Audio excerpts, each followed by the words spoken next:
Alors aujourd'hui dans cette vidéo, on va muscler votre créativité. Vous m'avez bien entendu, fini d'être des mauviettes sans idées.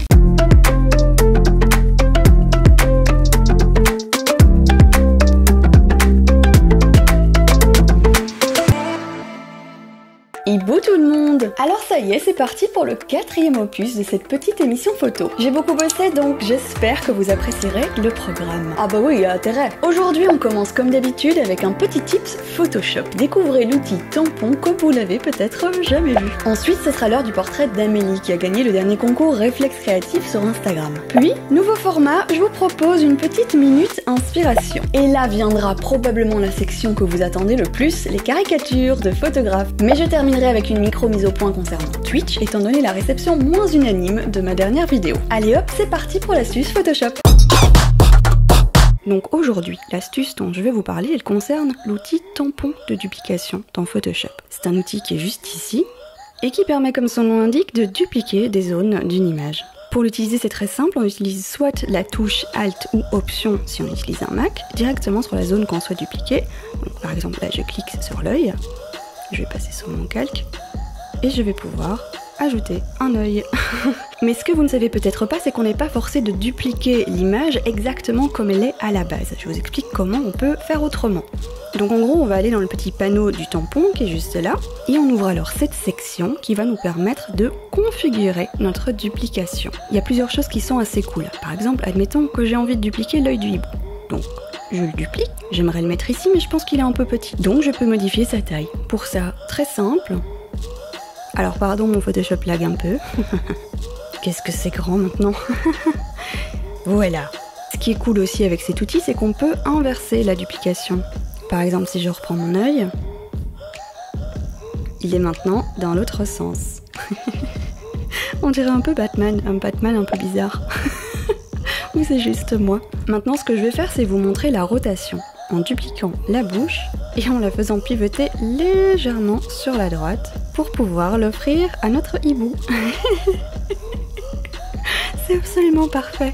Alors j'ai cherché des raccourcis parce que ce serait quand même plus simple, mais apparemment c'est disponible uniquement pour les claviers nord-américains et en plus en ce moment il y a un bug chez pas mal de personnes. Moi par exemple j'ai fait passer mon clavier en nord-américain pour le test et ça n'a pas fonctionné du tout. Je vous mets les raccourcis clavier en question dans la description, comme ça si vous voulez tester et me donner un feedback en commentaire, ça sera hautement apprécié. Et si vous avez envie de faire un truc particulier avec Photoshop et que vous n'y arrivez pas, vous pouvez aussi me laisser un commentaire, comme ça je donnerai peut-être une astuce qui serait faire à votre problème.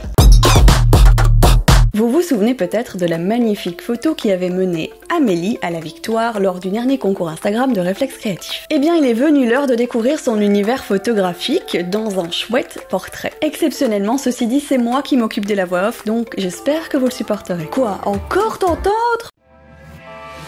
Amélie a 29 ans et elle a commencé la photographie lorsqu'elle était au lycée, il y a 13 ans. Elle a toujours beaucoup aimé immortaliser les gens qui l'entourent ainsi que les tranches de vie, mais en 2014, elle s'est lancée dans la photographie de modèle et aujourd'hui, elle crée de véritables univers. Son style, elle l'a trouvé vite et elle ne le lâche plus, le dark fantasy. Les univers sombres sont ceux qui l'attirent et la passionnent le plus. Les femmes et les corps féminins l'inspirent particulièrement, peut-être parce qu'elle reflète la manière dont elle aussi aimerait apparaître à l'image. On peut la définir comme une photographe alternative, que ce soit par rapport au thème qu'elle aborde, mais aussi par rapport à la gestion de son travail. Elle ne force jamais le processus créatif, du coup parfois elle ne poste rien en ligne pendant des mois. L'un des aspects qu'elle chérit le plus dans sa pratique de la photographie, c'est le travail d'équipe. Elle adore monter des projets avec des amis et des personnes qui l'inspirent, combiner leurs passions, mettre en avant le travail de créateur, associer leurs compétences et partager un bon moment plein de bonnes ondes, tous ensemble. Elle aime associer les talents de chacun, le maquillage, le stylisme, le modeling ou la capacité de l'équipe parfois à trouver le lieu de shooting idéal, et qu'on lui accorde sa confiance lors du pilotage de ses projets lui permet d'avoir davantage confiance en elle. Et elle a d'ailleurs énormément de reconnaissance pour ses partenaires créatifs. Vous l'aurez compris, l'aspect collaboratif de la photographie lui importe énormément. Elle échange beaucoup avec tous les acteurs de ses projets, que ce soit avant, pendant et aussi après les shootings. Il est important pour elle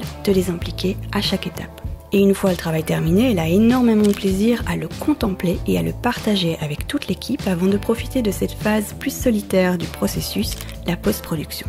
De façon générale, elle ne produit pas vraiment de séries, mais fonctionne plutôt à l'instinct. Elle lance des projets, embarque sur d'autres, et d'ailleurs, elle est toujours à la recherche de nouveaux collaborateurs créatifs et passionnés. Donc si ça vous intéresse, n'hésitez pas à la contacter. Bref, quand je lui ai demandé comment elle résumerait sa pratique de la photographie, elle m'a dit « un pour tous et tous pour un », histoire d'ajouter un peu de solidarité au monde de la photographie qui en manque souvent. J'espère que vous avez apprécié cette petite balade dans l'univers d'Amélie et allez jeter un œil sur mon Instagram si vous aussi vous avez envie de participer à ce petit concours récurrent. Comment faire des photos de dingue dans des décors oufissimes quand on ne voyage pas ou quand pire on ne sort pas de chez soi et le tout sans utiliser Photoshop? Et bien pour répondre à cette question, laissez-moi vous présenter Erin Outdoors. Erin est une photographe spécialisée dans la photo de voyage. C'est d'ailleurs le compte Instagram parfait si vous voulez vous évader ou si vous avez envie d'ailleurs. Mais avec le confit d'oignon dû à notre ami le virtuose, elle a dû faire preuve de créativité et d'ingéniosité pour rebondir. Et le moins qu'on puisse dire c'est que c'est réussi, regardez-moi ces images toutes plus incroyables les unes que les autres. Pour les réaliser, elle utilise des petits personnages de maquettes. Vous savez les maquettes avec les trains là que certains fous tels que moi réalisaient jadis avec passion. Quel orbite connu quand même. Commentez Team Maquette d'ailleurs si vous aussi vous avez collé de la mousse sur du MDF ou eu de la colle plein les doigts en assemblant cette minuscule petite gare. Et le décor des photos d'Erin, c'est souvent des fruits, des draps, le tout habilement habillé d'un éclairage adéquat pour des résultats impressionnants. Allez découvrir son compte pour plus d'images magiques et aussi les behind the scenes de chacun de ces petits univers. Mais elle n'est pas la seule à avoir embrassé la technique de la photographie à l'échelle. Von Wong a aussi proposé ses versions avec beaucoup d'humour et en impliquant toute sa famille. De son côté, les petites silhouettes utilisées sont d'abord photographiées, imprimées, puis découpées pour pouvoir les intégrer à la scène. Allez voir son Insta ou son TikTok pour découvrir les mini-vidéos behind the scenes super amusantes qu'il y a publiées. Bon et du coup, ça a marché? Est-ce que ça a réveillé votre créativité cette histoire? Allez hop, on passe aux caricatures, mais comme la dernière fois, je vais d'abord faire un petit disclaimer. Ces petits sketchs sont des caricatures. Je ne me moque pas, aucune méchanceté derrière tout ça, je saisis juste l'occasion de rire de nous, photographes youtubeurs, en accentuant certains de nos traits. Bref, ce sont bel et bien des caricatures, et j'espère que vous aimerez ça. Alors, aujourd'hui dans cette vidéo, on va muscler votre créativité. Vous m'avez bien entendu, fini d'être des mauviettes sans idée. Allez, prenez votre appareil photo et en position, bande de mou. C'est pas en glandant sur Pinterest que vous allez trouver l'inspiration, croyez-moi. La règle des 4 tiers, mais tu te fous de ma gueule? Tu vas prendre 40 photos complètement différentes de ce trombone et que ça saute. Et maintenant, je vais changer l'objectif. Et ça, c'est le bruit du clapet de la batterie. Qu'est-ce que ça fait si j'enlève le pare-soleil? Je le remets. Salut à tous! Aujourd'hui c'est une vidéo un peu spéciale puisque YongYo m'a envoyé un de leurs flashs pour que je le teste en vidéo. Et comme c'est important pour moi d'être transparente, et bien je vous dis oui, je suis rémunérée pour cette vidéo, mais comptez sur moi pour vous donner mon opinion honnête et pour vous dire vraiment ce que je pense. Et du coup, si vous utilisez mon code IBOU35, vous avez 35% de réduction sur tout le site de YongYo. Et attention, c'est uniquement valable 48 heures, donc dépêchez-vous. What's up guys, aujourd'hui on attaque un nouveau challenge. La dernière fois je vous avais demandé quel gars choisir entre shooter les yeux bandés et shooter de dos, et comme les résultats étaient un peu 50-50, bah j'ai décidé de mixer les deux. Et ouais les gars, allez c'est parti pour un challenge les yeux bandés et de dos. Bonjour, je m'appelle Laetitia Camboni et tu es bien sur Réflexe Créatif, la chaîne qui t'emmène au bout de tes rêves photographiques. Dans cette vidéo, je vais t'expliquer comment je suis devenue photographe professionnelle et d'ailleurs j'en profite pour te rappeler, si ça t'intéresse, qu'il te reste 4 jours pour t'inscrire à ma formation Devenir photographe professionnel pour réaliser ton rêve de devenir photographe professionnel.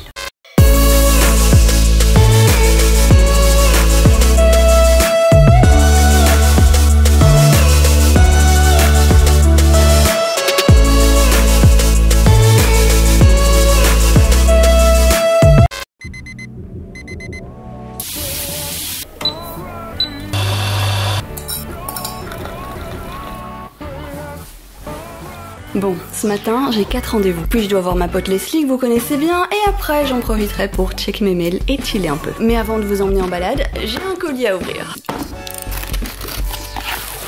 Alors, c'est lequel votre youtubeur préféré du coup?